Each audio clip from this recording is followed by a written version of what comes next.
शराबबंदी लाई तो अच्छी चीज़ है, हम भी समझते हैं कि अच्छी चीज़ है, लेकिन चादर को उतना ही तानिए ताकि वो फटे नहीं। लेकिन इतना तान दे रहे हैं जिससे अमीरों को कोई घाटा नहीं हो रहा है, तस्कर जो करोड़पति है उसको कोई घाटा नहीं हो रहा है, लेकिन घाटा किसको हो रहा है? गरीब को, जो पाव भर आधा सेर पीता है अपना शारीरिक क्लांति मिटाने के लिए, वो ही पकड़ा जाता है। शराब पीने का आदत तो नीतीश कुमार जी ने ही लगा दिया था ना। नमस्कार, न्यूज़ फॉर नेशन देख रहे हैं आप और मैं हूं आपके साथ साक्षी झा।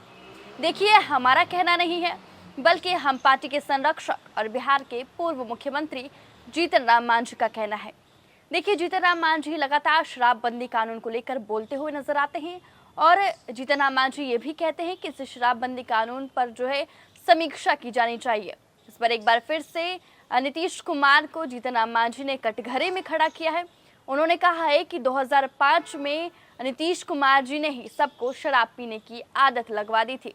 साथ ही उन्होंने ये भी कहा कि किसी अमीर को आज तक शराब पीते किसी ने नहीं पकड़ाया भी है तो वो गरीब लोग जो कि पौवा भर थोड़ा सा पी लेते हैं, ऐसे ही लोग पकड़ाते हैं। साथ ही जीतन राम मांझी ने ये भी कहा है कि अगर हमारी सरकार आती है तो हम शराबबंदी कानून हटवा देंगे। पहले आपको सुनवाते हैं क्या कुछ कह रहे हैं जीतन राम मांझी। हम भी कहना चाहते हैं शराबबंदी पर जिद जो किए हुए हैं वो गलत है। इसलिए गलत है कि शराब पिलाने का आदत तो नीतीश कुमार जी ने ही लगा दिया था 2005 में, कि घरे घर हर पंचायत में उन्होंने दारू का लाइसेंस दे दिया, दुकान खुला दिया, तो ठीक है। लेकिन फिर जब कहा कि सरकार को पैसा की कमी है तो उन्होंने शराबबंदी लाई, और शराबबंदी लाई तो अच्छी चीज़ है, हम भी समझते हैं कि अच्छी चीज़ है, लेकिन चादर को उतना ही तानिए ताकि वो फटे नहीं। लेकिन इतना तान दे रहे हैं जिससे अमीरों को कोई घाटा नहीं हो रहा है, तस्कर जो करोड़पति है उसको कोई घाटा नहीं हो रहा है, लेकिन घाटा किसको हो रहा है? गरीब को, जो पाव भर आधा सेर पीता है अपना शारीरिक क्लांति मिटाने के लिए, वो ही पकड़ा जाता है और उसी को लोग कहता है कि साहब तुम दारूबाज हो और जेल भेज देता है। बात यहाँ है कि आप बड़े को पकड़िए ना। अरे हम तो यहाँ तक कि कहते हैं, दुख लगता होगा लोगों को कि हम एमएलए हैं, हम मंत्री हैं, हम ठेकेदार हैं, हम एसपी कलेक्टर हैं, हम जज हैं, हम सबको 10 बजे के बाद मुंह में ब्रेथ लगाइए ना, तो उसको ब्रेथ नहीं लगाते हैं। लगाते हैं जो गरीब मजदूर कमा के जाते रहता है उसको लगाते हैं, तो वो तो पी के जेबे करता है, पकड़ेबे करेगा, वो पावर पिया है पकड़ाएगा वो।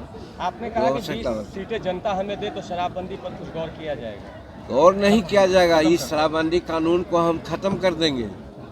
अगर हमारी सरकार आई, हम 40 जीत के आवेंगे तो हम शराबबंदी को ख़त्म कर देंगे और जो गुजरात मॉडल है शराबबंदी उसको लागू करेंगे। लोकसभा वो सब सीट पर हम लोग कुछ नहीं बात करें। विधानसभा के लिए 25वीं होगी या लोकसभा की बात कर रहे हैं सर? ये विधानसभा की बात हम कह रहे हैं, लोकसभा की बात करें। लोकसभा बिहार राज्य में लोकसभा की सीट राज्य है, यहाँ तो भाई बिहार राज्य का मामला है ना। बिहार राज्य में असेंबली में अगर हम 40 सीट ले आए तो निश्चित रूप में ये सब कानून को बदलेंगे। नीतीश कुमार को जीत छोड़नी चाहिए। अब छोड़िए ना, दूसरी बात आप बोलिए ना। बहुत सारे लोग तो देखिए, एक बार फिर से जीतन राम मांझी ने नीतीश कुमार पर जोरदार हमला बोला है और शराबबंदी कानून को लेकर जमकर घेरा है और साथ ही ये भी ऐलान कर दिया है कि अगर जीतन राम मांझी जो है 40 सीट बिहार से पाते हैं तो शराबबंदी कानून को हटा देंगे। आप किस वीडियो पर क्या राय है हमारे कमेंट बॉक्स में जरूर बताएं और ऐसी ही तमाम खबरों से अपडेट रहने के लिए देखते रहें न्यूज़ फॉर नेशन।